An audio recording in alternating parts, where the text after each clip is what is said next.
విశిష్టాద్వైతంబును చాటిన వాడడుగో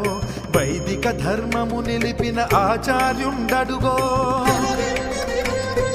విశిష్టాద్వైతంబును చాటిన వాడడుగో వైదిక ధర్మము నిలిపిన ఆచార్యుండడుగో గోపురాణ తిరుమంత్రము చాటిన వాడడుగో మోక్షానికి మార్గమైన రామానుజులరుగో గోపురాణ తిరుమంత్రము చాటిన వాడడుగో